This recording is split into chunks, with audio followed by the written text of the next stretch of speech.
This is the WWE Podcast Week in Review.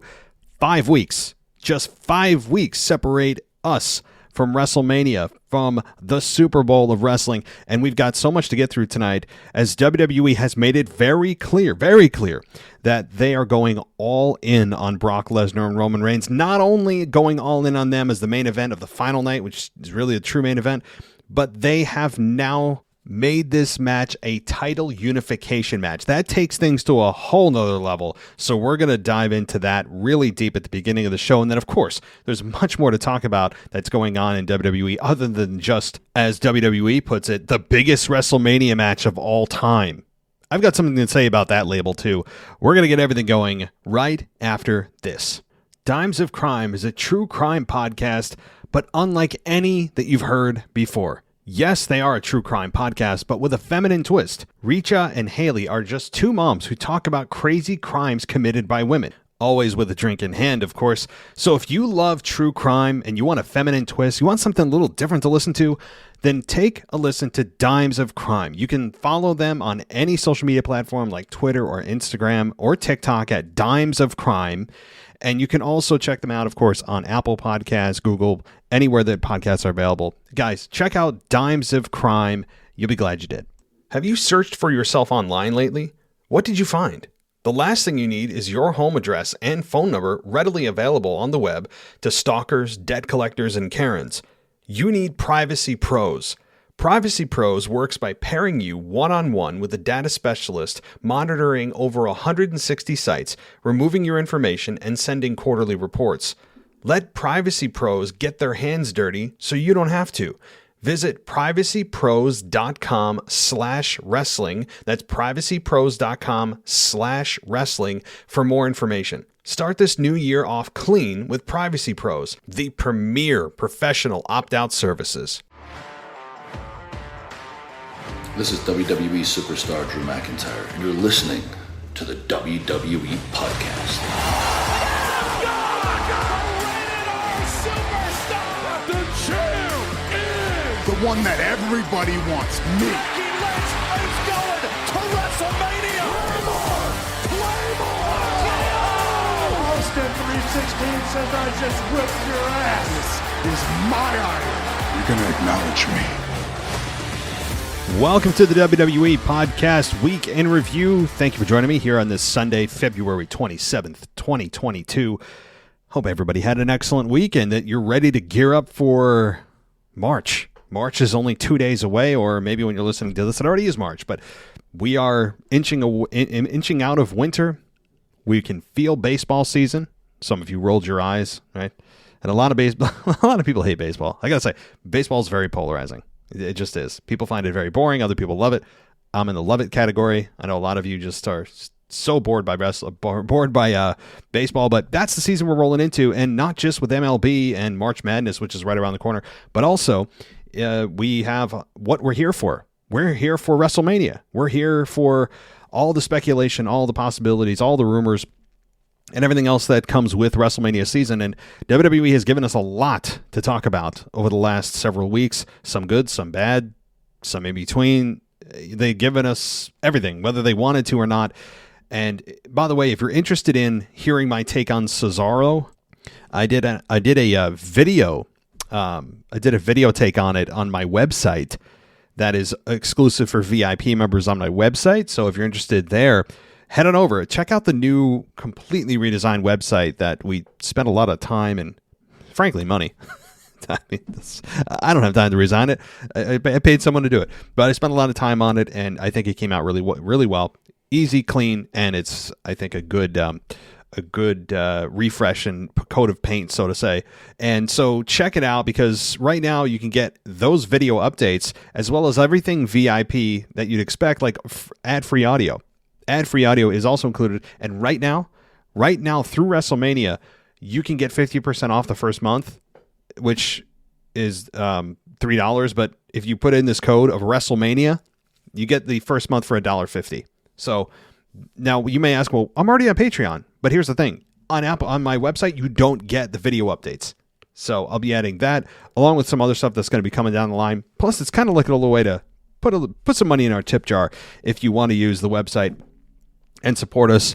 It is a great way because, again, you don't get those videos ad-free or videos at all unless you sign up for the website, which, again, use the discount code WrestleMania when you sign up, and you'll get your first month 50% off. So it's only $1.50. Pretty damn good. All right. Let's talk about WWE labeling Roman Reigns and Brock Lesnar as the biggest WrestleMania match of all time. Let's talk about that. I understand, and here's the thing. People have been attacking me on Twitter since I went after WWE for them labeling it as this for Roman Reigns and Brock Lesnar. And I said, without even watching SmackDown, I said, so you're saying to us as the fans, Hulk, Andre the Giant, WrestleMania 3, Hulk Hogan, Ultimate Warrior, Shawn Michaels, Undertaker at WrestleMania 25, the end of an era with Undertaker, Triple H, and Shawn Michaels as the special referee, Austin Rock at WrestleMania 15, 17, 19. You're telling me, among many others, you're telling me Rock Cena, that this is the biggest WrestleMania match of all time? Really? And I know WWE mentioned some of those on the show, that it's bigger than those. It's not. And here's the thing, and here's why people have been trying to kill me, although unsuccessfully, is that they're saying, well, this is marketing. If you don't understand that this is marketing, then you don't know what you're talking about. You don't know wrestling. Oh, okay, here's the thing. Just because you're trying to market something as big as it can be, doesn't mean you can just call it whatever you want and not have the fans be insulted. See, what I think they've done is really insult the fans' intelligence. I understand what they're trying to do. They're trying to make this the biggest ever. But that's a gross overstatement. One that even from a marketing perspective, you can't sell me on. I know they're a for-profit organization. I get that. But to me, to ignore all of those matches and say, well, not ignore them, but to say that those are beneath this matchup? Why? How? We've seen this match twice at WrestleMania. Yeah, we saw Austin Rock 3 times. But here's the thing. Those two had magic that has not been matched since. Those two were bigger stars than both Brock and Roman. That's how big of stars they were. Plus, we wanted to see those two guys go at it a third time. Nobody asked for Brock Roman 3. Now, they're not bad together. It's not embarrassing. They're good together. They've got good chemistry. Okay? But don't try to sell me on, well, it's the biggest WrestleMania match of all time and they're just marketing. No, because what they've done is alienate and frankly insult the intelligence of fans that actually give a damn about these things. And it's a gross overstatement. How also can you say it's the biggest WrestleMania match of all time if it hasn't happened yet? Think about that. Anybody think about this? No, that it's not. I mean, it's like when they say we're going to make history. Well, how do you know that? We're going to tear the house down. How do you know that ahead of time? Did you peer into your crystal ball? You'll hear that, guaranteed before WrestleMania. Somebody will say, we're going to tear the house down or we'll make history, all this. Wait a minute. Again, the narrative should not be making history. It's like you come to the conclusion before the evidence is presented. That's what you've done. And that's what WWE has done here. Is you have presented a conclusion without the evidence of the journey.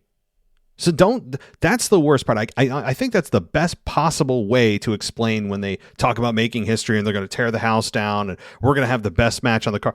Whoa. First of all, that shouldn't even be your goal. I mean, that in and of itself is egregious.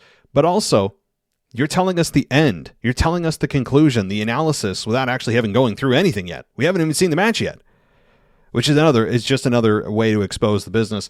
But back to Roman and Brock.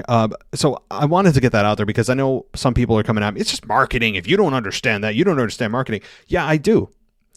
Again, I understand marketing, knowing that seeing this as a 30-year fan, my intelligence is insulted by this, even though they tried to address it on SmackDown that it's bigger than Rock Austin. That's a joke. That's a joke. This is not even close to bigger than Rock Austin. You have to be kidding. Really? Okay, if you want to think that that's bigger than Rock Austin, take a look at the numbers. Take a look at the the pay-per-view buys at the time and compare them even to network subscriptions. Take a look at the gate that they that they had that night. How many millions of dollars they brought in just that night. Take a look at the TV ratings, and you're telling me this is the biggest? By what metric? Just because it's the present time? Just because we're living in it now, it's bigger? So somebody, please, come up with an intelligent argument to me. And I'm not being insulting. I'm being serious. If someone wants to come on, I've always said this, and I do have a person or two lined up to come on and debate me about things, which is fun. But I'm asking somebody, please, if you really believe that this is it's okay, even though, yeah, I know it's not really true, but it's just for marketing. I don't care. If you're one of those people, explain to me why. Explain to me why. So, okay. I think I've ranted about that long enough, but boy, beyond the marketing issue I had with Brock Roman, have they put all their eggs in one basket or what? And look, we haven't seen the conclusion of WrestleMania. They have said this is going to be the Sunday night WrestleMania, which is the true main event of the WrestleMania. Like if this was 1 7-hour pay-per-view, this would be the final match of the night. So they have something big planned. They have to. I know it's a unification match.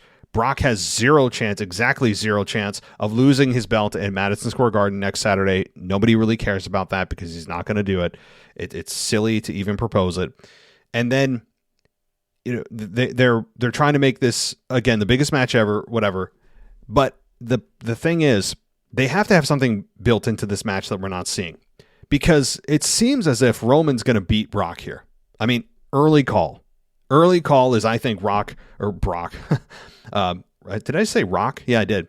Well, there, I just buried the lead. But I think that Roman Reigns wins, and maybe The Rock comes out at the end and stares down Roman Reigns, and then we build for a year to WrestleMania 39 in LA against The Rock. Maybe.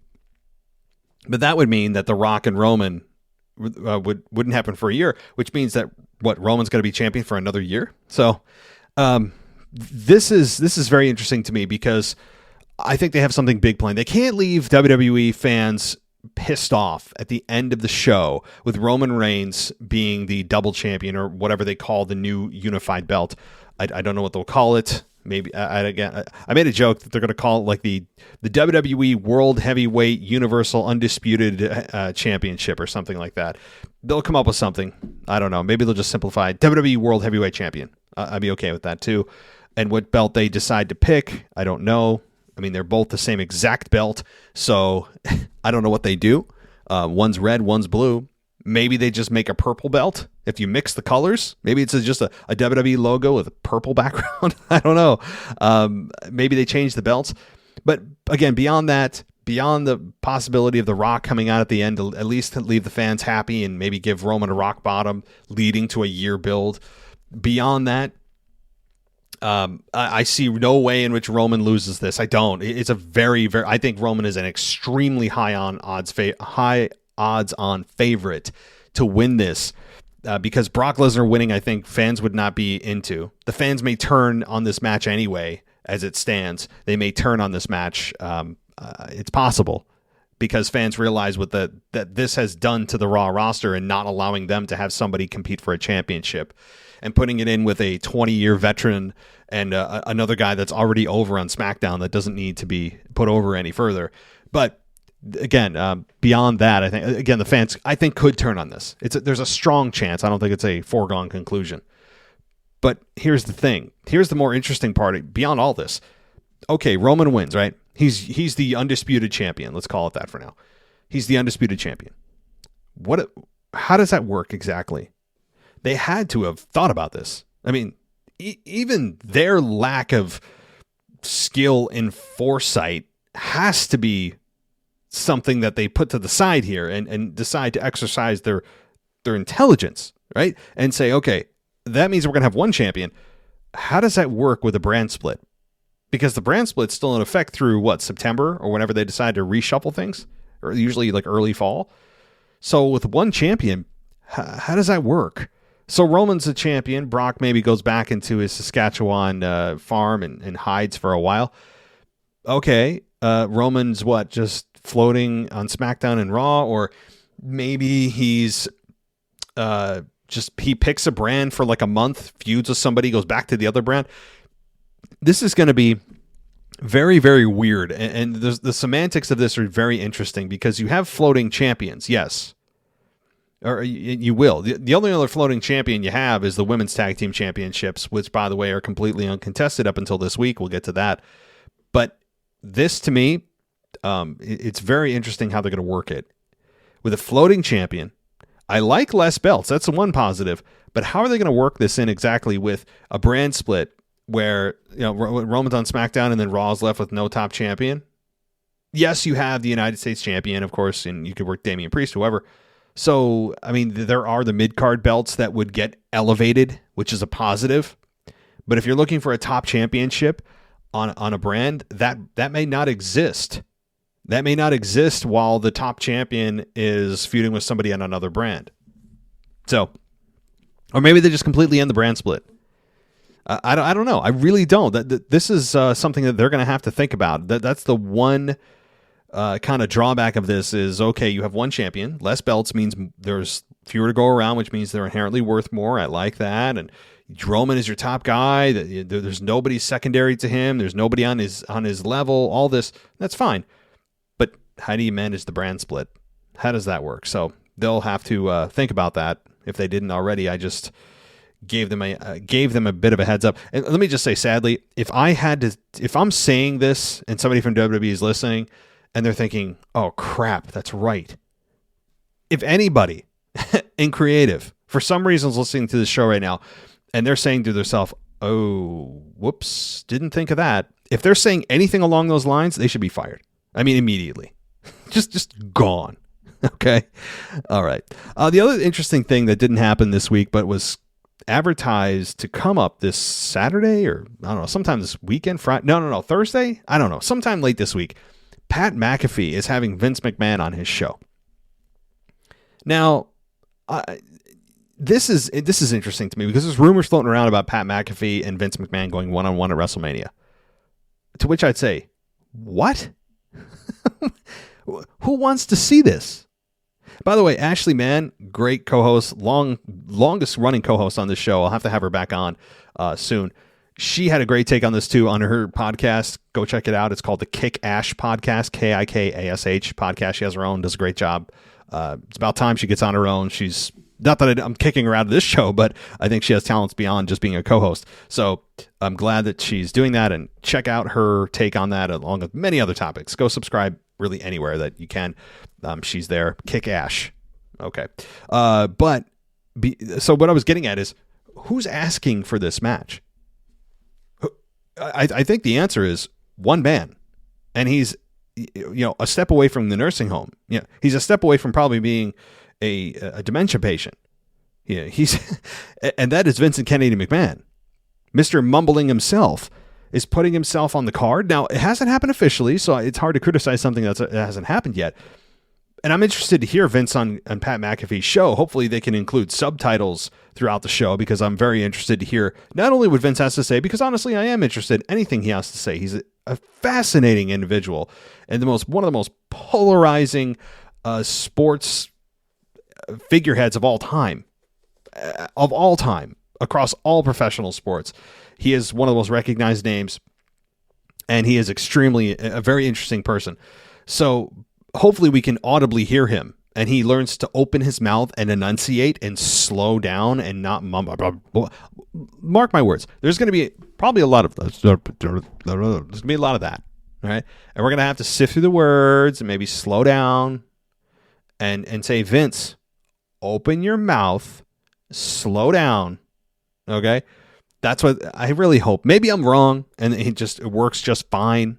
But boy, everything I've seen from Vince with Austin Theory and all those weird segments that have really gone absolutely nowhere, by the way, none of that is promising, nor does it show me that Vince has any kind of mental faculties left. at least when it comes to on-air character, it's very weird. It's very weird. His mental faculties are they're declining, and it works with age. I'm not hammering him for his mental capacity failing. We're all going to be in that boat. All of us. Even though Vince McMahon defeated God in a tag team match, maybe, God's getting his payback, I guess. But anyway, so if this does result in some kind of matchup with Vince and and Pat, and maybe Vince charges the desk and it's all over ESPN, right? And they have some kind of shoot work kind of fight. I mean, I don't want to see it. I'm sorry. Who exactly is asking for this matchup? I really don't know. I mean, again, if this was to take place, because I don't know if it is. Nobody has said if it's going to take place other than I've heard Dave Meltzer say that as of, I don't know, X date a few days ago, it was on the internal card for WrestleMania. And I hope not. I really hope not, because I don't see the point in this other than just being another reflection of Vince's narcissism. That's it. Just having to be on the card one last time in a match with Pat that really is going to be out of nowhere. So, all right, let's take a break for the sponsors of the show. Then we'll be right back with a lot more, so don't go anywhere. Have you searched for yourself online lately? What did you find? The last thing you need is your home address and phone number readily available on the web to stalkers, debt collectors, and Karens. You need Privacy Pros. Privacy Pros works by pairing you one-on-one with a data specialist monitoring over 160 sites, removing your information, and sending quarterly reports. Let Privacy Pros get their hands dirty so you don't have to. Visit privacypros.com/wrestling. That's privacypros.com/wrestling for more information. Start this new year off clean with Privacy Pros, the premier professional opt-out services. Dimes of Crime is a true crime podcast, but unlike any that you've heard before. Yes, they are a true crime podcast, but with a feminine twist. Richa and Haley are just two moms who talk about crazy crimes committed by women. Always with a drink in hand, of course. So if you love true crime and you want a feminine twist, you want something a little different to listen to, then take a listen to Dimes of Crime. You can follow them on any social media platform like Twitter or Instagram or TikTok at Dimes of Crime. And you can also check them out, of course, on Apple Podcasts, Google, anywhere that podcasts are available. Guys, check out Dimes of Crime. You'll be glad you did. Welcome back to the WWE Podcast. Let's get back to more great wrestling audio.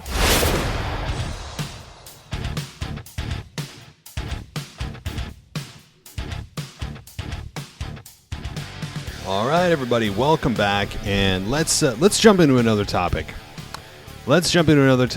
And Sami Zayn on SmackDown. As we all know, he defeated Shinsuke Nakamura last week, as if that's a surprise to exactly nobody. We had Sami Zayn become the new Intercontinental Champion, and I think that is more than a welcome sight for everybody listening, as the Intercontinental Championship actually is beginning to re-enter our consciousness in a way that it hasn't in 6 to 12 months. I mean, it's been abysmal what they've done with the Shinsuke, and it's not Shinsuke's fault. But what WWE did with the IC title, somebody should be brought up on criminal charges. It's that bad. But we get Sami Zayn coming out there, and what do you know? Good old Johnny Knoxville that will not leave. Continues to rear his head into Sami Zayn's business. And look, I thought it was total crap as far as having him even out there. I really hope and pray that somehow, some way, this is not a build to a Sami Zayn and Johnny Knoxville matchup at WrestleMania. But I don't believe that I'm right. I think that this is, they're 5 weeks away from WrestleMania. You don't think they're going to have Jackass involved in this? I mean, they always, as I said, every year they have a celebrity. And, Johnny Knoxville in this is, look, it's embarrassing. The problem is the crowd in, where the hell were they on Friday? I can't remember. That crowd, Hershey, Pennsylvania. They decided to give Johnny Knoxville like a decent reaction. And that's the problem, is if you want to shut this stuff down, guys, boo him. I mean, it's embarrassing that somebody just is able to walk in just because they're a celebrity and get awarded an Intercontinental Championship match. Now, that's not what happened yet, but that's clearly where they're headed. Sami Zayn then, he did attack Johnny Knoxville. He hit him with a haluva kick and then another haluva kick. The first one was sold terribly. I mean, he didn't even really go down, and it was bad. The second one actually looked much better. So I don't know if that was an audible called in the ring, but it was a much better kick. And I'm glad that seeing Johnny Knoxville get put down was fun. This is what a Bleacher Report said. While Knoxville is not the most exciting competitor for Zayn at WrestleMania, this was inevitable. The Jackass star is popular, getting loudest reaction of the first hour of the show from the tepid crowd. His name is still in the spotlight thanks to Jackass Forever, so why wouldn't WWE want to capitalize? Zayn's an entertainer in every way. He sold the moment perfectly. He made clear that Knoxville's more of a mental threat to him than physical. He has caused Zayn to lose his cool. Okay, enough. Bleacher Report, enough. Sometimes you wonder if there's state-run radio going on here. All right, moving on. I don't need the obligatory celebrity injection. And if you're going to do the obligatory celebrity injection every year, can we not involve prestigious championships? Can we not involve championships that still have a lot of respect and lineage? Please. I mean, this is not your KB Toys or your Walmart store-bought championship belt, okay? All right, moving on. Shotzi versus Sasha Banks on SmackDown. Sasha Banks, I mentioned this last week, she's just in a weird spot, a very, very weird spot in WWE right now. They're not featuring her in any kind of main event way. In fact, she announced at the end of this that she is going to be challenging with Naomi for the SmackDown Women's Tag Team titles. Or not the SmackDown, just the Women's Tag Team titles. So that tells you where they've got her. A lot of this has to do with Ronda Rousey and Brock Lesnar. You take those two out of WWE, and you're looking at WrestleMania being completely reshuffled. Because there would be another path for a championship on Raw. We'd have somebody challenging likely Sasha Banks for Charlotte's SmackDown Women's Championship at WrestleMania. So Brock Lesnar and Ronda Rousey, I mean, they have really, really made an impact, for better or worse. You can make a case for both on the WrestleMania card. But that's why I think that Sasha Banks is being kind of put in no man's land, and she'll probably win the tag titles, but who cares? Didn't she already do that with Bayley a number of years ago, and then they went to the Abyss? And furthermore, who would want to be Sasha Banks' partner? Did they not watch Sasha's career? How many times she's backstabbed her tag team partners, whatever. So Naomi, they can't really capitalize on her, even though she had one of the greatest matches in the last couple of years on SmackDown with Charlotte last week, or 2 weeks ago, for the SmackDown Women's Championship. And they did talk about that while Naomi was on commentary during this match, but they didn't do anything to springboard her into the main event. And look, if Ronda Rousey and Charlotte is what they're doing and they're not involving a third party, then yeah, you have to leave everybody else by the wayside, even if it means not capitalizing on an excellent to career-defining match for Naomi, or putting in one of the most recognized faces of the women's division of Sasha Banks and putting her in a women's tag match at WrestleMania. It's better than the Battle Royal, I got to say, but here is what WWE or Bleacher Report said about Sasha Banks and Shotzi. And that is, let's see, I got to get to the analysis. This was better than the previous match, but it was fairly one-sided. Banks gave Shotzi a few moves, only to squash her with one strong sequence. That's disappointing, as the two women seem to have legit rivalry at the end of 2021. It's nice to see the legit boss back at it again. By the way, next week on SmackDown, we're getting the matchup between Sonya Deville and Ronda Rousey. They're really pushing next week really hard because they're in Miami. So I think that's why. We'll get to hear how many times they say the word Miami. It's got to be, the over-under has to be like 10, maybe more. But, all right. Well, before we get to, let's see, I'm kind of skipping all over the place from SmackDown. But speaking of Ronda Rousey, Sonya Deville and Charlotte sneak attack Rousey during the during the interview here with Michael Cole. She's kind of weird on the mic. She's just a weird person in general. And I don't know, that's not a diss, nor is it a compliment. The fact that she's just weird. Awkward. She's just an awkward woman. I mean, again, I'm neutral about how I feel about that. I don't like her on a personal level for a lot of things she said while she was away from the business. But on the kind of weirdness scale, she is a weird cat. She's just, I don't know. Anyway, we got the happy baby, angry baby face. You know, as she comes out to the ring, she's smiling like it's Christmas morning. And then, you know, during the interview, she started to scowl. I mean, that's the only range she has. There's no middle ground. I say this every time, but boy, is it true. So let's see. We did get a little bit of a reversal from Ronda Rousey on Naomi, or not on Naomi. A reversal on Sonya Deville, but that's all the revenge she got. D+ was the grade Bleacher Report gave for this. It said, this was an awkward open to the night. Rousey just did not sound confident talking about herself. She's the baddest woman on the planet in the ring, but struggles to sell herself on the mic. She needs a manager sooner than later. The story seems to be that Charlotte will attempt to hurt Rousey before WrestleMania to save her SmackDown Women's Championship, or to save it. It makes sense, but it's hardly a big story enough to main event night 1 of WrestleMania 38. Yeah, but they'll do it because of the name value.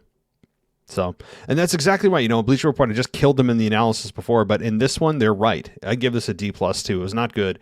You know, I think that Rousey is, I just mentioned it, is awkward on the mic. She's never been great. Even in her first run with Becky Lynch and all that, like she's not great on the mic. Remember her avocado toast comment? She's just, I don't know. She never sounds confident on the mic because she's trying to remember her lines. I think if this was UFC, remember when UFC, some of the promos she cut in there were just like straight to the point. It felt real. Ronda Rousey doesn't feel real on the mic. She's like she's putting on an act. That's the thing. And I know most people are, for the most part, most characters are not really how those people feel if they had to write the promos themselves. But Ronda especially feels like she's just running through a script in her head. It's not great. So I hear this criticism. Okay, Biggie and Kofi versus the Lethal Lovers, Los Lotharios. How many plants in the crowd are they going to get every week? I mean, who signs up for this?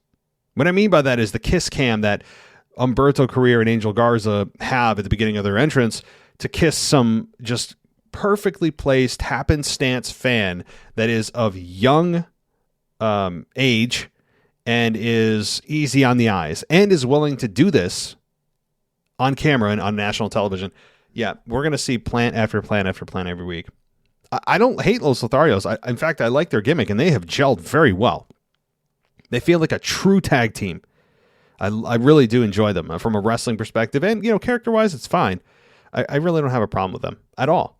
Other than just, is there really a perfect person? Does that person always have to be on the hard cam side, too? Boy, you guys are lucking out every week, huh? But Biggie and Kofi Kingston here, look, Biggie and Kofi get the victory. No one cares about New Day at this point. Like, the only way, guys, that we're going to turn New Day into not a thing anymore is to boo it or just stop reacting at all. The problem is people continue to react positively to the New Day, which encourages Vince to continue on track. I mean, let me move off the New Day train. Other than Big E being an absolute embarrassment once again and completely erasing all of the good that was done with his singles career, that's it. I mean, outside of Big E turning heel, I've been off the Big E train for quite a while. But anyway, let's move on. It looks like, Ridge Holland and Sheamus are going to be the next opponents for Big E and Kofi. So make that whatever you will. Natalya versus Xia Li. So Shinsuke Nakamura and Rick Boogs went on a test drive in a new Toyota Tundra and kayaking trip together. Yeah, no one cares. I can't believe I'm reading this. Let me move on. I think I caught the wrong part of the analysis. Natalya dominated Xia Li early, wearing her down and stretching her out. The Protector fought back, hitting an explosive arm trap suplex. The Queen of Hearts tried to get the sharpshooter locked in, but Xia Li kicked her out with a roundhouse kick for the victory. So Xia Li defeats Natalya by pinfall. So here's Bleacher Report's analysis, and then I'll give mine. They said it took over 4 months, but Xia Li finally made her SmackDown debut. The crowd was flat throughout, which did not help the match, which was fairly one note. Natalya has always been good enough to allow someone to look good, but she needs a great opponent to push her. The Protector did her job here, but she's just not the type of performer yet that can elevate her opponents. She will need to work with some of the best in the women's divisions to test her. For now, she got the win she needed. Well, yeah, I mean, like, how are we supposed to be excited about Xia Li? I mean, I don't care what market they're in. You got two very, very cold performers. Natalya, who is more interested in wearing, cat ears and posing for half-nude photos on her Instagram with push-up bras than she is about developing a character. And, look, the thing is, I think Dave realized and she's realized that they've done everything they're going to do with her, and she's more of a gatekeeper, so to speak, for the women's division, much like Dolph Ziggler was and is still kind of, even though he's on NXT. And you can go listen to our NXT and full analysis by Zach Smith, by the way. But she's a gatekeeper. She knows her role. She's never going to get pushed again in terms of long-standing women's championship material. It's not going to happen for Natalya. But with Xia Li, she's the up-and-coming star. I don't care what market you're in. How exactly are we supposed to cheer for Xia Li? What has she done? What do we know about her? She's the Protector. Okay. May I ask a simple follow-up question to that? What exactly is she protecting? Or who is she protecting from? Who is she helping protect? What is she helping protect? Is she the protector of a realm? Is she a protector of a person, of an ideology, of good versus evil? Like, what exactly is she the protector of? Don't just give her a name and then not explain it. How are we supposed to get behind somebody like that? How are they even surprised that the crowd is flat for this? And you add in the goofy cartoon entrance that, unless they're actually somehow emitting electricity from her hands at the beginning of that entrance, and it's not CGI, I mean, it must look so goofy. She's doing like, hi-ya, hi-ya. Like, she's doing like just generic karate sounds. It sounds like, if I didn't know any better, I'm listening to Power Rangers in 1995. And I'm sitting there, just if I had the picture off and just listening to the sound, it sounds like she's being a parody of herself. It sounds like, listen to her. Hi-ya. What? What? It's so hokey. It's too much. And if you're not going to even explain, by the way, what character you are, like, what are you protecting? I can't ask that. I'm not allowed. We know nothing about this woman, and I can't ask a very basic question. I mean, in the ring, she's fine. It seems like it was okay. But all right, let's move on. Giving you guys more fuel that hate my guts, by the way, those of you listening and think I complain all the time, there's your fuel for the night. All right. But if you hate me, why? I mean, you're still adding to my download numbers, so continue to listen. All right. Let's see what else we got here. I'm scrolling. Okay. So this was in the notes of my phone. I love to take these notes because I know I'll forget if I don't do it. I know I skipped over I already talked about this part, but I didn't specifically address this. So when we had Naomi and Sasha make the announcement that they're going to be targeting the the Women's Tag Team Championships, the interviewer backstage, right after Naomi said that they're looking at they, meaning us, we are looking at the next Women's Tag Team Champions. The interviewer, when they cut to the next segment, said, I'm not sure what Naomi meant by next Women's Tag Team Champions, but wait a minute. What do you mean you don't know? Of course you... did you miss the implication that they're going to challenge for the women's tag belts? Or is that just a generic line that wasn't thought through when she said it, and she just says it because that's what you always say? I mean, I don't know. That was, anybody else catch that? I mean, it was absolutely bizarre. It felt like it wasn't Sarah Schreiber either. It was somebody else. A new announcer, a new interviewer, hey, God bless her. She's doing her job. But it was a very silly transition. Naomi just said what they're going to do, and then the announcer, the interviewer, 5 seconds after that says, well, I'm not sure what she meant by, next women's tag team champions, but I'm going to introduce, and she went to interview somebody else. It was bizarre. I don't know. It was weird. Okay, the main event here of SmackDown saw Roman Reigns and Brock Lesnar have their contract signing. Lesnar was taunted and disrespected. Reigns repeatedly just kind of said that this is my camera. These are my people. This is, all this stuff. And we all know how this is going to end, which did. And Brock said that the only person stopping me from tearing you apart and your secure, your what was it? Your poop stain or something like that. I forget, your skid mark. Your skid mark security team is Brock Lesnar.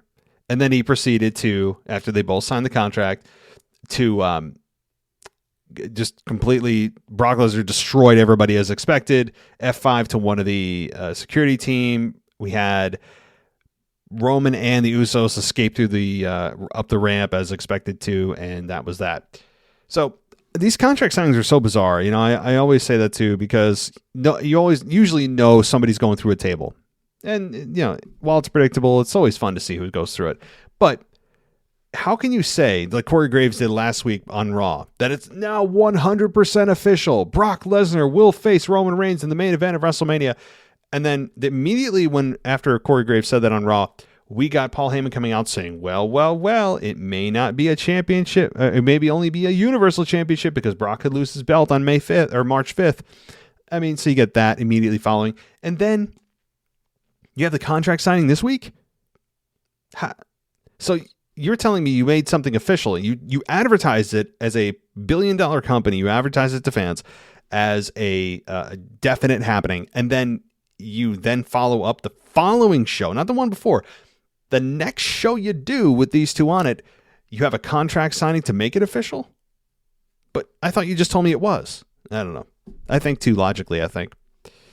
I hope I'm taking the fun out of it for all of you. I'm taking the soul out of wrestling for all of you. That's my goal here. Just take all the fun out of wrestling. That's what I want to do. All right. So here's what Bleacher Report said about this segment. The pacing of SmackDown was awkward all night, but this was especially strange as there were 2 commercial breaks during this main event segment. Brock did not come out until there was less than 10 minutes left in the show. Once Lesnar got started, this went as expected. He had fun playing the Heyman role in the ring before getting an easy workout in, throwing around some random people. Reigns played confident while clearly frazzled. The storytelling is simple beyond the repetitive hype to the need to hype the greatness of the match. WWE has often felt the need to tell people how to feel, hyping this match beyond what it can deliver. Labeling a match that has already happened twice at WrestleMania and even 4 months ago at Crown Jewel as the biggest WrestleMania match of all time will not make it so. Well, at least Bleacher Report also agrees. I mean, it's not even that. We've seen them at SummerSlam. We saw them at Day One. We saw them at, I think, a Crown Jewel pay-per-view a couple of years ago. We saw them at 2 WrestleManias. I mean, it has been it's a lot. It's a lot. So I could see this actually getting booed at WrestleMania. I don't think it'll happen, but again, I think there's a strong possibility. All right. So that a very SmackDown heavy show as always on the weekend review. The other thing I'd be looking out for on Raw. Now, let's look at the weekend review on Raw very, very quickly. RK Bro versus Kevin Owens and Seth Rollins. Kevin Owens and Seth Rollins win here as expected. It was a back and forth exchange, and Orton and Riddle's team as a team is about to come to an end. I mean, I think that's what we all believe. Orton and Riddle are about to implode, and we could see that this week. I think it's very, very possible. Very possible. And this week, now that they've lost that match, things are not good. I think we could finally see that. And we've at that point, we've only got 4 weeks and change till WrestleMania. They don't have a whole ton of time to make this happen. So Damian Priest and Shelton Benjamin happened, where we had, of course, Shelton Benjamin not win. I don't even know the last time Shelton has won a match. Nikki ASH and Rhea Ripley. I mean, it made Nikki look weak as a competitor, but I don't care because her character is so terrible. So Rhea Ripley gets the victory there. We got Tommaso Ciampa and Finn Balor versus the Dirty Dogs. Let's see. We got Ciampa getting the victory. We also got the Alpha Academy versus the Street Profits. Boy, am I enjoying the Alpha Academy as of late. They're the unsung heroes right now. Alpha Academy just has it, man. I'm loving it. But Gable got the pin after Otis used his weight to collapse Montez Ford, but also we had Gable hold the leg of Montez Ford so he couldn't kick out. So that was that. So yeah, I mean, that's pretty much it. The Raw was a bit uneventful. I remember saying that on the Raw in Review show. And I think that they need to ramp things up quickly. And if you're going to do a Stone Cold Steve Austin and Kevin Owens matchup, boy, you don't have much time left. I mean, how if that's happening, you're only going to give 3-4 weeks of promotion? I don't even think it's going to happen this week either. He'll continue to run down Texas and tease that he's going to, have a match with Austin. I don't think the match is happening. I think it's more of stunner at WrestleMania, and then that's it. But to me, they have a tag team title match next week on Raw, not tomorrow night on Raw, next week on Raw, which means Stone Cold versus Kevin Owens wouldn't happen until after Kevin Owens realizes he doesn't have a path to WrestleMania. And then, then all of a sudden Glass crashes and Austin comes out, right? So until this tag title run or this tag team run with Rollins is done, I wouldn't look for Austin to come out at any point, so I still believe we'll get Stone Cold 100% at WrestleMania, just not in a wrestling capacity, just in a stunner and beer bath capacity, as we've been accustomed to the last 19 years since he's been out of action. So, all right, guys. So big things to look for on Raw. You want to look for Stone Cold hints. Continue to look for those from Kevin Owens running down Texas, or maybe saying in a promo, that's the Stone Cold truth, right? I mean, I'm surprised he hasn't said something like that, just to kind of wink and nod at fans. So look for that. Look for the continued disintegration, if not the complete implosion of RK Bro, who turns heel, and that's going to be very interesting to me.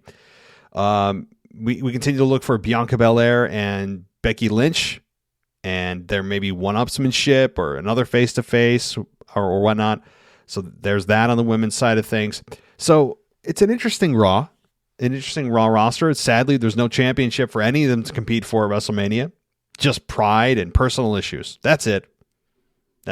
So, well, that's it for me too tonight, guys. I do appreciate everybody for listening here as always, every single week, every single show. You guys are the reasons that we're here. And I do appreciate it. Please give us a 5-star rating on Apple Podcasts or Spotify. It really does help us. I promise. Even if you hate on us and want to write in mean things that make my tummy hurt, you can do that too. Cause I care, but I don't, right? I mean, I could say that I don't care, yet I would act like I do because I bring it up on the show.